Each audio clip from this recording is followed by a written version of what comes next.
Announcements. Did anybody else ever sing that as a kid? We did it in Scouts all the time. Whenever someone said the word, we all started singing obnoxiously. Anyways, I have a thing to announce. I've been trying to think of something cool aside from what I already do for patrons of the show to say thanks and to give something of value back. And so I'm announcing a new patrons only podcast I'm going to be doing. It's called I Wish I Knew You. Obviously, I get to interview a ton of cool people for the Gaytheist Manifesto, right? People who are doing amazing things and have important stories to tell. But there are lots and lots of queer and trans folks from history that have important stories to tell. And obviously, we can't talk to them, but we can tell their stories. So once a month, at the end of the month, I'm going to produce a quick, maybe 5 to 10 minute piece on a person from history who was either queer or trans, or probably was or might have been based on their life story and the evidence from things they've said and done. So you want to hear about the Roman emperor who offered vast sums of money to a doctor who could perform SRS before it was a thing? The French spy who demanded and won recognition as a woman by King Louis XIV, despite being assigned male at birth? Maybe check it out. The first episode is going to be released at the end of September, and any patron who gives at any level will get access. And speaking of, Mark, Carrie, and Catherine are new patrons this week. Thanks for helping make all of this possible, my friends.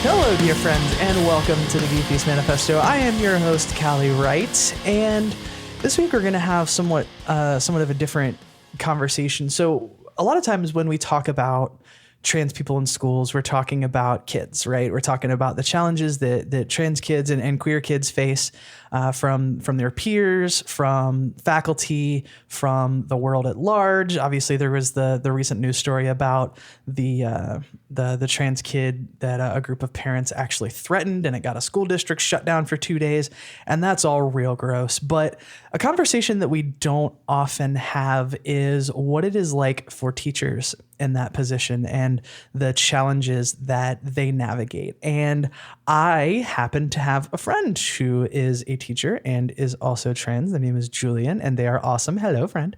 Hey. So why don't you just kind of give me some background and give me kind of a day-to-day of what this is like? It's interesting because we're 2 days into our new school year, and I just officially took over my post as the GSTA leader and have already had like 5 teachers come up to me and ask about trans kids or gay kids or what they do, like what should we do with their names and so on and so forth. And I'm really happy to be able to be in this position now because previously no one had really thought much about me being gay or queer or trans or whatever. So I didn't have a lot of interaction surrounding that with my colleagues other than the odd comment. Most people just assume that I'm a lesbian because I wear a tie to work and I have short hair. So, right. And that's, yeah, okay. So most people, if we're talking just as colleagues and I talk about my partner, they immediately say she. And, you know, it is what it is. Just try to get along with my coworkers as much as possible. But it doesn't really affect that much of my day-to-day, other than a few students have questioned, you know, like, are you married? And is it to a girl or a boy? And being non-binary and having a non-binary partner, and being poly and having a cis male partner, right. I just kind of say that that's not appropriate school talk for teachers and students. So other than that, I haven't had much... not many problems with students or even colleagues. The bigger problems that I've had are more fighting for trans rights within the school and having to step out on that ledge and like really fight the school board and be public about that, sending emails and kind of putting my neck on the line, especially as a new teacher, only 3 years in this district. It has changed a little bit my relationship with especially like administration and higher up, because coworkers might not necessarily know that I'm at those meetings and that I'm checking up on all of the school board and superintendent and writing emails and contacting parents and doing that kind of stuff. But the administration sure knows that I am a thorn in their side sometimes, and always pushing for different changes to different policies. And they know my name, which is good and bad always. Immediately the superintendent knows who I am, when most teachers that are even veteran teachers have never actually had a conversation with him. But that does give me a little bit more leeway, I guess, now that he knows me. And he's always been very respectful. And my administration knows that I will actually stand up and fight for things. They kind of tiptoe around me a little bit more than they might somebody who's a little bit more of a pushover. But does that put a target on your back? It does, actually. I had, we recently had, last year was a barely big year for us with the school board shooting down a policy to write it into our actual district policy that trans students are allowed to use the bathroom that they choose and are most comfortable with. It was backed by a large group of parents of trans kids, which I got in contact with immediately. One parent in particular speaks at a lot of events. She was like at the HRC campaign. She spoke right after Gavin Grimm. Like, she's a pretty heavy hitter, at least in our district and in Ohio in general. And I got connected with her, and just after that fight and the policy being shot down, she talked to me this year and kind of said, like, hey, we really need you, so you might actually need to step back. I don't want to lose you in the school system. So she's like, let us parents, like, who can't get fired, take on more of the dangerous kind of stuff. Not physically dangerous, but, it can be for the kids if they don't have somebody to come to, if the teachers didn't have somebody to come to and say, like, hey, how do I address this student? Then, it actually can be dangerous sometimes for those kids. So that was the first time that I really had to step back and be like, shit, I'm like not in the city. Like, clearly I'm not in the city. I'm not in a place that is really that safe, which I hadn't really felt unsafe. But I, especially since the election, it's kind of been in rural Ohio, it's hit or miss.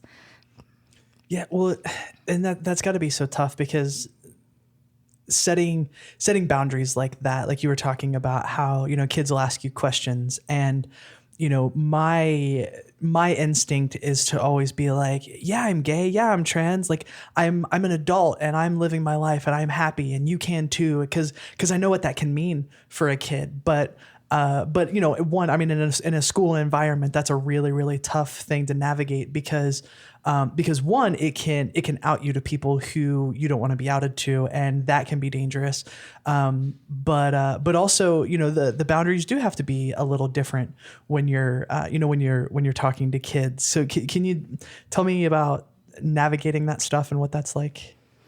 It's been really interesting, especially as a non-binary trans person. As I said, I do get just mistaken for a lesbian a lot, and I don't really say anything except when people, like both colleagues and students, really press me for ask specifically about my partner, because actually in my school I could be fired for being poly, but not necessarily, like, I know for sure 100% legally I can't be fired for being gay, but trans isn't necessarily in the paperwork. But I've been reassured that it is seen as sex discrimination. So technically I don't think I could be fired for being trans or gay, but I can for being poly. So I have to really tread lightly with that as well. When students really press me, or they like, my partner's been hospitalized and I've had like time out, or I've just been like emotional at school. Sometimes I've taken hospital calls like during the middle of the day. And so students have been asking me about my partner before, and I often use they pronouns for my partner as well because they are on non-binary, and I kind of mitigate that through them. So I don't personally ever say I'm non-binary. I use they pronouns. I'm trans. I don't say that to my students necessarily, but I will stand up for my partner if I hear something.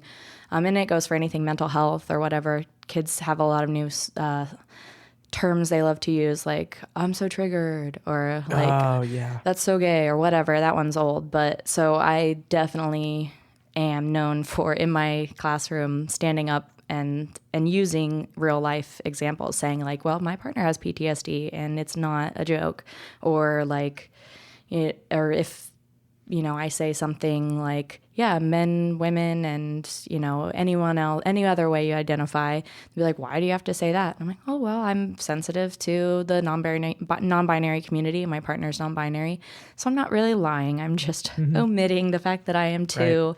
But luckily, my GSTA students, we take it pretty seriously that like whatever is said in GSA stays in GSA. So I have been honest with them and told them how I identify, and if they wish they can use they pronouns for me, and I don't put that burden on them. Like if they slip and tell someone if they wanted to go to the administration, that's their choice, and I'm going to take that chance with like connecting with them on that level of identity and taking the chance that it could get out to the administration. And I really don't think that the administration would give me any consequence for that, because they probably would rather me hide but also rather me like make sure I'm taking care of the vulnerable trans population as well. So it is what it is. And I mean, is that something that obviously, they shot down the policy, but they are aware of that need for that population to be taken care of in a particular way. And they've identified you as a person who does that. Yeah. They, the main reason that the policy did not pass was because they claim that it is in practice anyway. So why write it down? And really, they mean I want to be reelected, and if it's seen that I put this policy on the books, I might not be reelected. So no one's getting hurt. No one. The practice is already in play. Why do we have to put it into policy on written paper? And that was a really big struggle, because we tried to explain that knowing that it's a policy, you don't even have to ask. As a trans kid, that's going to be really difficult, especially if you don't have parental support, to go and ask for permission to use a certain restroom from the administrator, because it's not publicized. Like it's not common or local knowledge even. So that was difficult. They claim they're going to have another vote on it and try to rearrange things. They said that the locker rooms were the specifically difficult area that parents have had a problem with. But I've talked to my administration a lot and tried to put forth policies that have helped the trans community and the trans kids, and they've been really receptive, which has been nice. We have an African-American principal, and he's like in an interracial marriage, like, so he always says like, I don't know about it, but I know discrimination, and for sure, if my kids feel it, I don't want them to. He's like, I don't know about everything, but I want to support you any way I can, so let me know.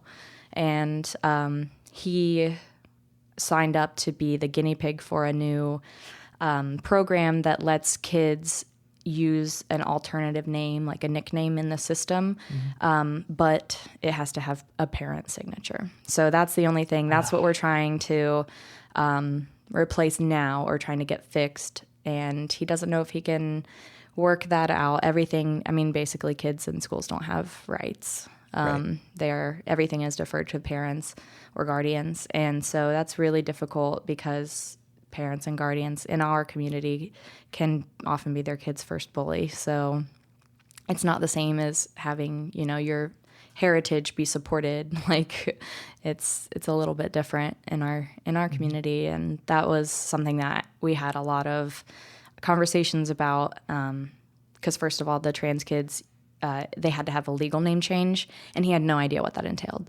especially in the state of Ohio where you can't change your birth certificate. Like, he had no idea it takes months and months and, court dates. And he was like, oh, I had no idea. I was like, yeah, so maybe we shouldn't make it legal name. Maybe we should just have something that, the kids can submit to be called by that in the lunchroom when, their name on their student card gets called out, or on report cards, because those are more like computer generated. Anything with that just draws from their file and isn't created by a teacher personally, can, have their dead name on it. And that can be really hard, especially exams, when kids are trying to do well on those and they get their exam sheet and it has their dead name on it and immediately dissociate and can't do the exam. It's really tough. So talk me through being, because you said you just recently took over leadership of the GSTA, but you've been involved for a while. So tell me about trying to be the person in the room making kids feel okay after this policy got shot down, because obviously the kids understand why it's important policy. You understand it. These people may not. I remember when I started the job that I have now, the policy existing made me feel good. And obviously like a policy can exist, but can not be enforced. And so the policy could be meaningless, right? So policy and practice have to be congruent with one another.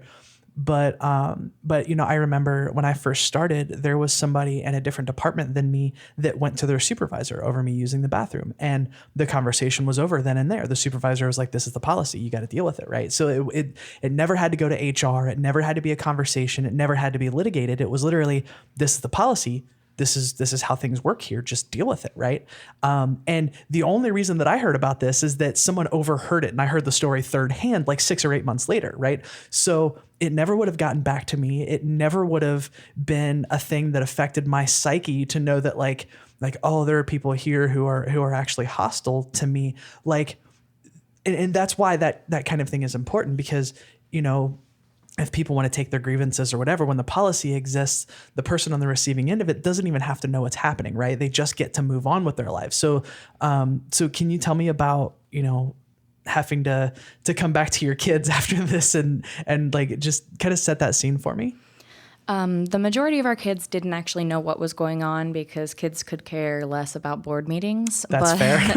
But the parents of the trans kids that have actually been involved in fighting and creating this new policy were really involved. The kids themselves were, and the parents. We went to several meetings where the board wanted.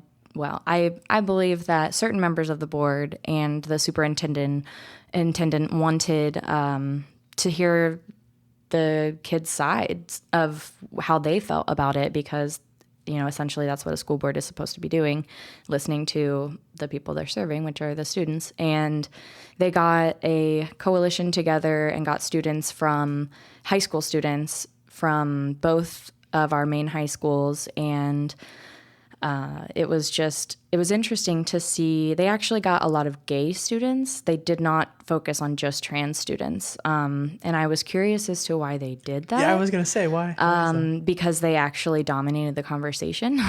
Yeah, which I wonder, like the cis kids did. Yeah, like in some people's minds, it's the same thing. Maybe, that's what made me really like dubious about this whole process, because I was like, wow, do they think gay and trans are the same thing? Like, why is this room filled with half gay kids? Right, like there's so many more conversations we have to have here. And it's true, there were like, obviously there are more LGBT kids than T kids in the school, and but I just feel like it should not have been that way. I just don't think that that's like, it didn't have anything to do with the like queer cis kids. It just, I don't know. So I personally would have changed that, but they wanted. And did you ever figure out why that was? I mean, was it literally just the ignorance of like, oh, LGBT, it's all the same thing, so like we can have these, like, was it that, or was it something else? So they are trying to come up with a coalition to support minorities in general. And so the way that they were passing off, and I think that politics is at the base of everything in this, that instead of saying that they wanted to talk to just trans kids about this specific issue, I think they got more funding and more time to talk and like build group sessions and things like that by saying that it was a new coming coalition for change or something like I don't know what it's even called now. I asked to be a part of it and I was denied. So Wow. yeah, it was they picked so before they started the coalition, they wanted to try to find what to focus on in the schools. And so as well as talking to the trans kids, they actually tried to focus more on how they could support the whole LGBT community.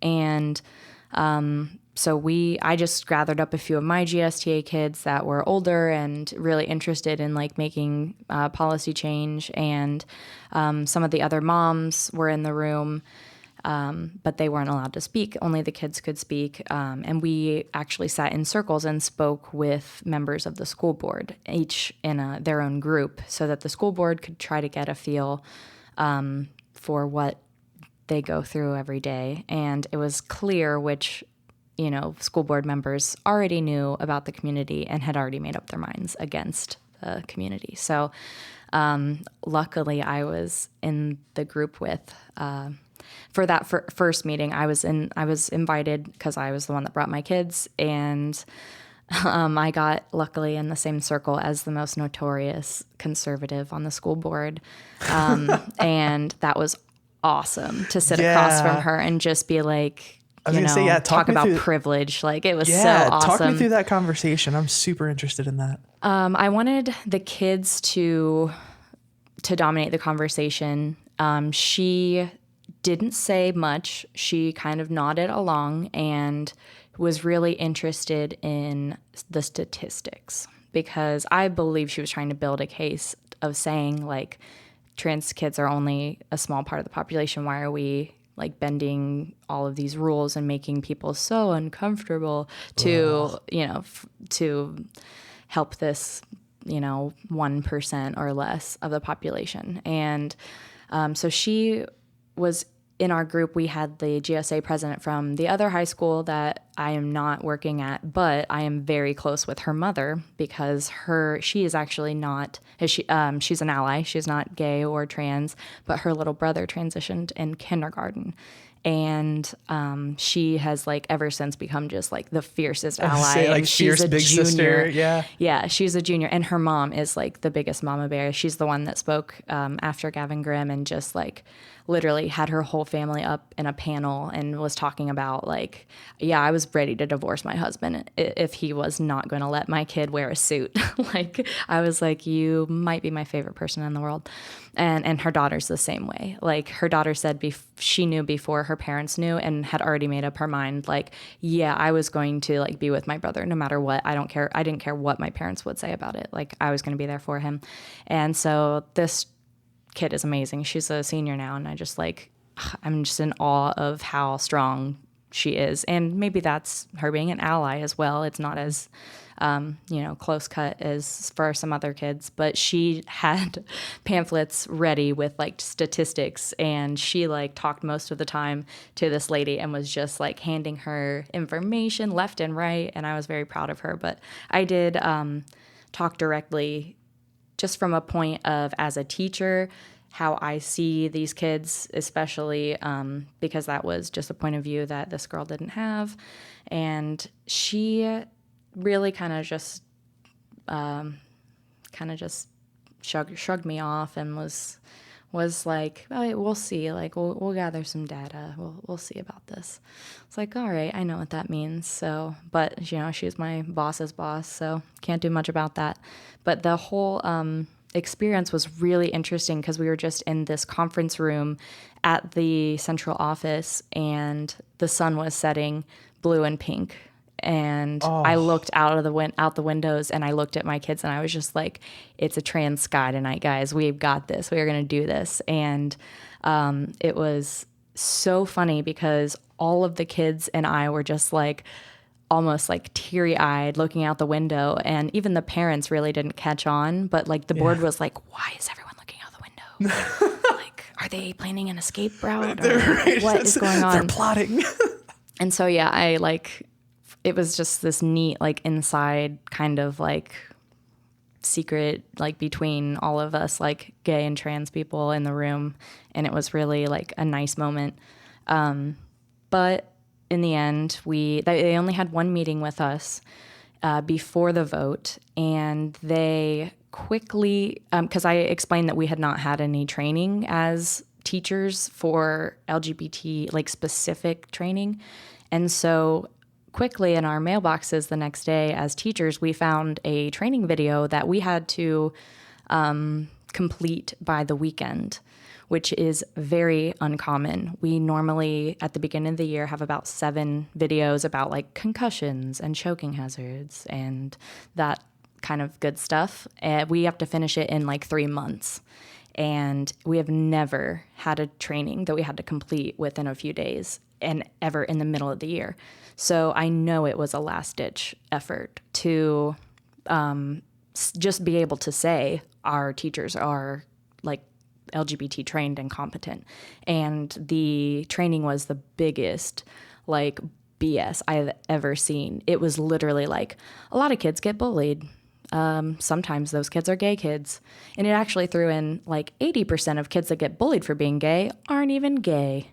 And I just want to be like, you're hurting your own people, straight people, all right? Like, you literally are making the world such an awful place that even yourself, like, you are hurting yourselves. It was just so like, frustrating. It's a valid point, but there's a way what? to say that. I know. And it's like this whole thing is supposed to be like getting, to people's empathy, like having them empathize with LGBT kids. But I really felt like it was just like, hey, like, you should just empathize because most of these kids could even be straight.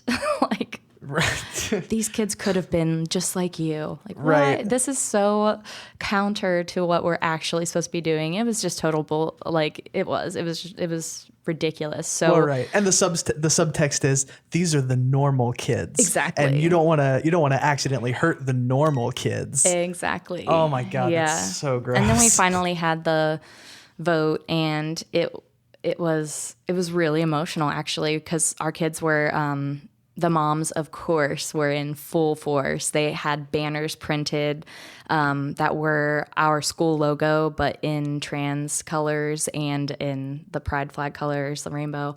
And we all wore white for solidarity. And like, we just did like so much to actually like plan for this. And we like had talked to lots of the school board outside of those meetings as well. Just I had sent emails to all of the school board explaining how important this was for our kids, and kind of like telling them other instances where schools have done this, and that really showing them this is the way that schools are going. Like, this is the direction they're going. You can't fight it forever, really.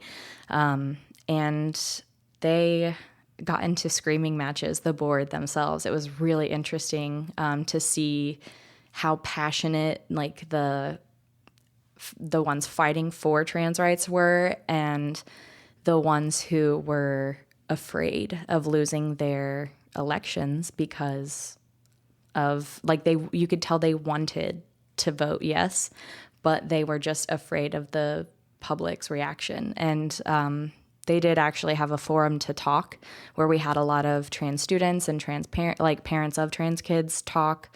And then we had members of the community that came up and talk. And it was actually fairly respectful. I wasn't too concerned. Most of the people just stated religious stuff and said that, their kids would feel uncomfortable. And one, even to save herself, said she knew lots of trans people and had lots of trans friends. Because of course. Yeah. And I was just like, oh, at least she felt bad about, like, she knew she was doing wrong enough for the fact that she like had to defend herself. So like, that's something. Even the bigots now feel like they have to. That's a step forward, at least. That is something for our kids. And that was that was something that like I told them later. But after the vote, and there were like cameras there, local news stations, it was ridiculous. I had to leave like right away because I was having like terrible panic attacks right as soon as they voted. I started crying. It was awful. So I like had to leave my kids. But we talked the next GSA. We talked about their feelings, and I was really pleasantly surprised that they were kind of like resilient. They were like, you know, we aren't affected by this because we're really lucky in our high school. It's already in practice. Like, this sucks for the younger students because not all the elementary students or elementary schools do this, but like, we're going to keep fighting, and like, we know that we're in the right. And they were actually pretty like level-headed about it. I think they also, kids are kind of like a little self-centered, so they're just like, oh, it's not affecting me. Yeah. So that is one thing that I'm not sure. But yeah, I actually kind of amped up their reaction to try to like get more meetings with the superintendent. So I did ask them how they feel, like, and one of the big resounding things was, well, I know I'm going to move as soon as I'm old enough. And so I drew on that the most when I talked to the superintendent in an email about how the kids were really disappointed, and they know that they're safe, but they also know that their community is unsafe for them as soon as they're out of school. So they're going to, they don't want to stay around. And these are brilliant kids that you're losing out of your community because of bigotry. And that was what I focused on in my emails to the board in response to their vote. And I was surprised that the superintendent and a board member came to our GSA meeting with snacks and asked how they could help and what they could do. It was really, really sweet. And the biggest thing in the meetings that the kids mentioned was education. Like, they want the community to be educated, not just the teachers. They need their peers, they need the parents, everyone to be educated. And that was something that we looked at and that I've been looking at conferences, programs like Welcoming Schools, the HRC runs, and now we have this great Living with Change in Cincinnati. But I was just really impressed that the superintendent was really kind, and you could tell that he was also disappointed. He couldn't say that. He had to let it stand, but you could tell that he really cared. I mean, enough to come to. He has countless, I don't even know how many schools he's over, but we're just one school out of many, and he came to our GSA and spoke to us and asked the kids specifically, like, how can we help you? Like, we're going to continue to bring up this policy as you continue with school, and I know you're still safe, but what can we do? And one of my students said in like the cutest little voice, I was like, oh my gosh, it couldn't be any more adorable. It was like, I don't know, a little like movie, like a Christmas time movie. It was so adorable. The student was just like, it would really be nice if like my peers wouldn't call me a faggot anymore. And oh my God, I wish that like, and this is like a young girl. Yeah. And like, just because she dresses like masculinely, she gets bullied. And like, I have had words with her principal many times, and she was like, it'd be really nice if like we could have an assembly about like respecting our peers. And he like almost had tears in his eyes, and he was like, I'm so sorry, I don't think I can promise that I can educate your peers because of parental consent, but I will try my best for your teachers, like to educate your teachers, to help them to stop those kinds of things in class, and we'll work on everything we can do. And I was just like, oh my gosh, I'm so proud of you, first of all. Like, you brought tears to his eyes, you brought a grown man to his knees. And just also, like, that was the first thing to come out of their mouths, which is the most important, that this kid wasn't even in the group discussion and resonated exactly the same message. So he knows it's important. And that was like really amazing as well. Gosh. So I mean, talk me through how all of this affects you, because I feel like it's got to be difficult. And if my assumptions are wrong, just please correct me. But like, I feel like it's got to be so difficult because in your mind, you know that you're advocating for yourself along with your students, right? But you can't be fully honest about that with the people around you, and even to some degree with your students. I know you said some folks in the within the GSTA, you tell them about that, but a lot of times I find it difficult when I'm like, I had a Starbucks meeting with an Ohio State lawmaker who was trying to pass a bathroom bill. And, in the moment, I've got a purpose, right? I'm having a conversation, I'm making an argument, I'm doing all these talking points, I'm being an advocate. And then after the fact, I just feel really gross because I'm like, okay, when it gets right down to it, what I was trying to do was convince this person that I'm a human being, right? And so in the moment, I feel like, yeah, I'm a badass advocate, activist, like I'm working towards creating change. And then after the fact, I'm just like, wow, I was trying to convince him that I'm a human being. And then after the fact, we find out like, oh, so this bill isn't going to pass. And then I think like, well, he decided the bill wasn't going to go through after big news came out about how much money North Carolina lost. So I don't know that anything I did actually made a difference, right? And I know that like that fucks with me a lot. And I imagine it's got to be even more difficult when you're dealing with kids and trying to advocate for kids while at the same time advocating for yourself and still having to keep a level of that professional detachment. Like I don't think I would handle that well. Put it that way. Yeah, the hardest come down that I had, like you said, like was when they voted no, like right in that second when I had to like really literally leave the room. And that was so surreal because essentially these are my bosses. Like these are my bosses really. And I was watching certain people like, and it's funny that it was like all of the white men were cowering, really. They were cowering to a few people in the community that were the loudest. And I could see in their eyes that like their salary meant way more than my humanity.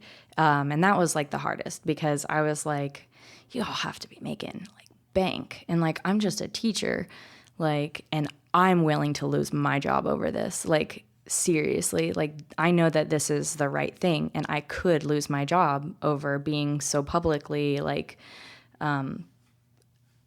opposed to this like vote. And it was just funny to me when I'm thinking about like how long they've been on the school board and how much money they probably have, and the fact that they're older, like they're probably like their kids are already raised, they probably have huge houses, and they are so afraid to lose their jobs over the right thing to do.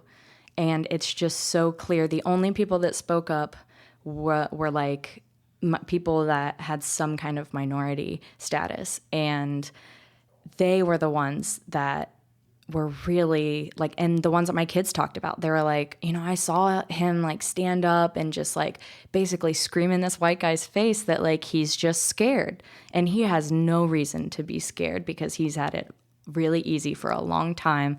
And I was just like, you're right, like you kids, you can see through everything. Like it's so funny that they think they're being all coded by saying things like, we're going to have our lawyers look at this another time. This just isn't the time. Like, okay, we know what you're saying. We know that you're afraid. And that's really sad that like my 13-year-old kids are more ballsy than you. Like, but I guess that's telling because they're fighting for their literal lives. And this guy is like too afraid to like make under 6 figures a year. So it really shows you like what wealth really is. But that was just a hard blow for me to take. And but that was only once. Like every day to day, it's not too bad. Luckily, I'm like visibly queer, so people often like are afraid to say things to me. of like negative things. I've heard some things like teachers saying that I look unprofessional, which is funny because I wear a tie, but that's not what they mean. They mean Right. wrongly professional. Well, right, like, because wrongly you can't, gendered. like a person that everyone assumes is a woman can't wear a tie because Yeah. that's not. Ugh. So I just like laugh at those kinds of things. But it was interesting to hear just a few things that people have said, or when people automatically assume that I'm like married to a woman. Those tiny microaggressions haven't been too bad, but it is weird when I see teachers that were like, I didn't even know there was a vote. What was it for? And I'm just like, oh, sorry, my like entire last 6 months have been about this. Like, and I'm not even like, I wasn't even the GSTA advisor at that point. I was just involved. And it's just, it is a little frustrating to see how like easy it is for people to just not be aware. And that's why like I've been trying to be both like help my mental health and be off like social media, but still like keep up with the news and stuff, because I have too much privilege to not be aware, but also like enough marginalization that I know how important it is for people to be aware and to be allies. But actually, I have to say I've been surprised with how rural the place that I work is and how small the queer and trans population is in that region. People have been fairly nice, and I haven't had many problems so far. But I also am pre-T, and plan actually should be, I'm going to the endocrinologist on Tuesday, so we'll see if Congratulations. anyone notices anything. Right. I am like pretty sure denial is so powerful that most people will not notice anything because I wear a tie every day. The only physical change that they'll probably notice is my voice.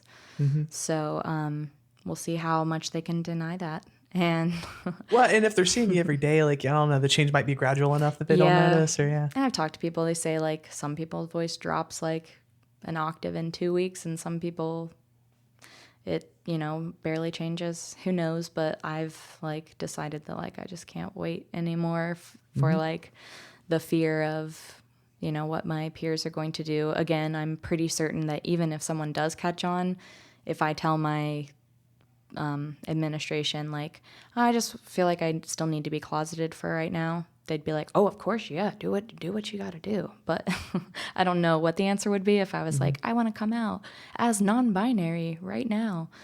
I don't know what they would say. They would probably still have to be supportive, but I think that at this point in time in the administration, like nationally, I don't feel safe coming out as non-binary, especially because that's just, especially teaching a language that doesn't have neutral pronouns.